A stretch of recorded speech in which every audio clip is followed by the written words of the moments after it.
debating crisis management procedures to jump from slow time to quick time thinking and so on.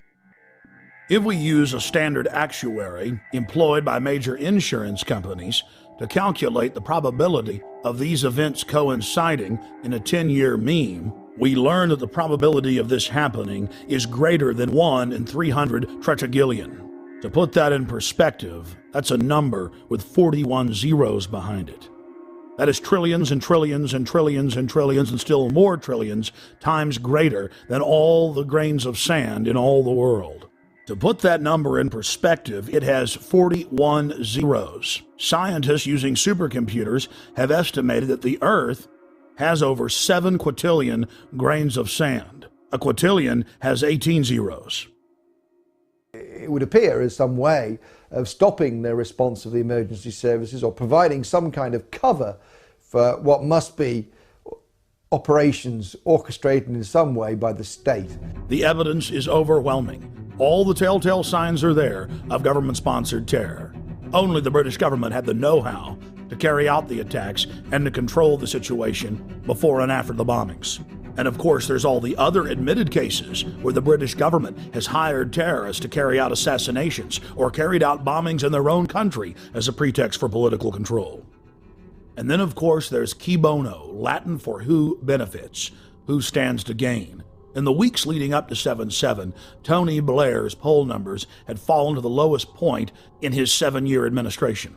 His Labour Party was sure to lose the parliamentary elections. Support for the war was dismal. Despite the bombings, which did improve his approval ratings and support for the war, he was still only barely able to maintain control over the British House of Commons. In the wake of the bombings, Tony Blair's administration descended on the British people with a raft of tyrannical legislation, attacking the press, freedom of assembly, and setting up the conditions needed for a martial law takeover of the nation through the Civil Contingencies Act. And of course, the bombings took place while world leaders were meeting in Scotland, so Bush and Blair could grandstand and blame the whole thing on Iraq, legitimizing their war. Despite the fact that the G8 World Summit was coming to England on July 7th, the British government lowered the terror threat on the London Underground in early June and conveniently lowered security. We were told that we invaded Iraq to bring the nation freedom, but Pentagon documents show their real plan was to balkanize the nation into 3 or 4 sections and foment endless sectarian civil war. The true objective was to ensure the nation remained in turmoil as a pretext to build permanent military bases, as well as delivering long-term profits to defense contractors. Think about it. Do defense contractors make more money if they were just in Iraq a year, or now the projected decade? United States, British, and Israeli forces have all been caught repeatedly carrying out staged terror attacks in Iraq in an attempt to keep the war going. In the interest of time, we'll look at just one example. In late September of 2005, in the British-controlled city of Basra, 2 British Special Forces SAS commandos attacked a group of police at a checkpoint, killing one and injuring another. When they were finally subdued and brought into custody, their car was filled with plastic explosives, automatic weapons, rocket-propelled grenades, and other bomb-making materials. Why would members of Britain's most elite fighting force, the Special Air Services, be dressed up like Arabs out shooting police with a car full of plastic explosives in a city that had been racked by sectarian violence? The governor of Basra in Iraq ordered that the British soldiers be held for trial for the murder they'd committed. Within hours of their incarceration, dozens of British tanks and hundreds of soldiers assaulted the main police station in Basra, killing jail guards and police in the process to free the 2 commandos.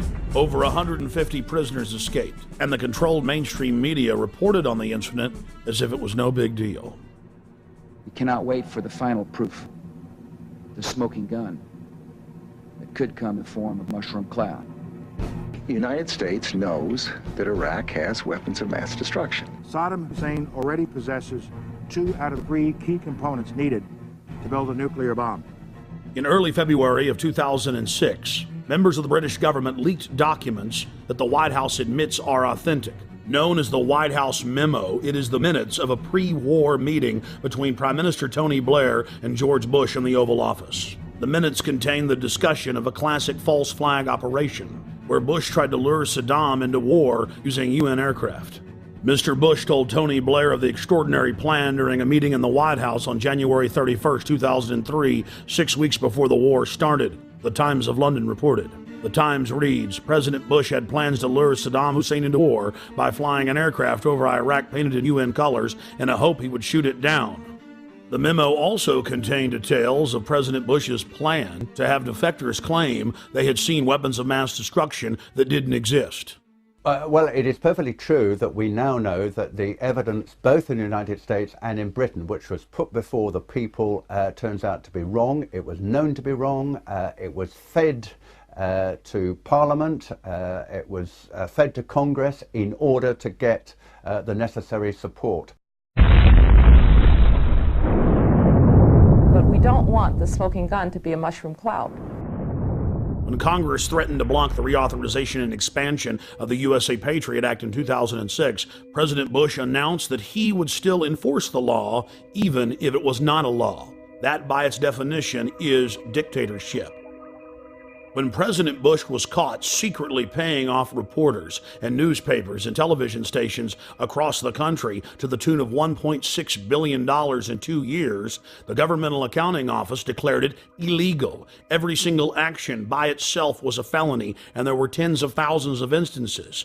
President Bush simply said that he was above the law, and it didn't matter if Congress said it was illegal, he was going to continue the practice.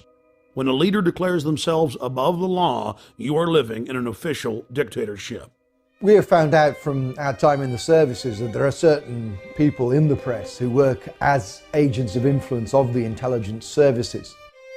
In Britain, it's very easy to reward people with privileges, with contracts, with honours, with appointments to the House of Lords, with knighthoods and so on.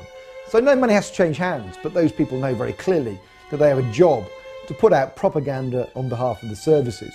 Now, I have no problem, of course, with the services arguing their case in the media, but if they're going to do that, like anybody else, they should declare where they come from and why they're stating that point of view. Fortunately, as a result of our book, Spies, Lies and Whistleblowers, one of the prominent agents of influence, in fact, two prominent agents of influence, Dominic Lawson and Con Coughlin, who both work for the Sunday Telegraph, have had to resign. Because, of course, once you're exposed as an agent of influence, you can no longer do that job because people just simply say, well, he's saying that because he's working to an MI6 brief.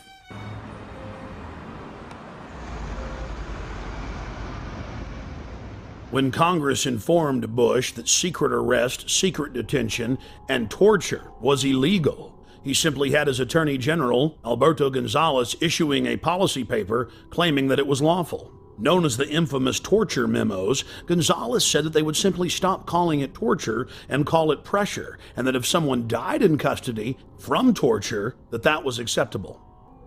But White House counsel John Yoo went even further. In memos that he wrote for the president that were used by the military as their authority to engage in torture, he stated that they could even torture small children in front of their parents, in some cases sexually. And in another shocking turn, President Bush has taken to signing pieces of legislation that haven't even passed the Congress. President Bush was also caught engaging in warrantless searches using the National Security Agency to spy on the American people. Bush claimed that he had executive authority to ignore any federal law he wished. The 1878 Posse Comitatus law bars the military from engaging in law enforcement activities against the American people. Bush was caught using the Defense Intelligence Agency, a branch of the Pentagon, to spy on peaceful anti-war activists. He again claimed that he was above the law. Bush then claimed that the Constitution gave him the right to spy on the American people. Of course, the Constitution and Bill of Rights says the exact opposite. In the midst of the scandal, the retiring head of the National Security Agency went before the National Press Club and informed everyone that there was no need of a warrant in America. He chastised a reporter who claimed that you needed probable cause to search someone. He said all that was needed was that it be, quote, reasonable, and the government would decide what was reasonable. My understanding is that the Fourth Amendment of the Constitution specifies that you must have probable cause to be able to do a search that does not violate an American's right against unlawful searches and seizures. Actually, the Fourth Amendment actually protects all of us against unreasonable search and seizure. But that's what it says. The measure is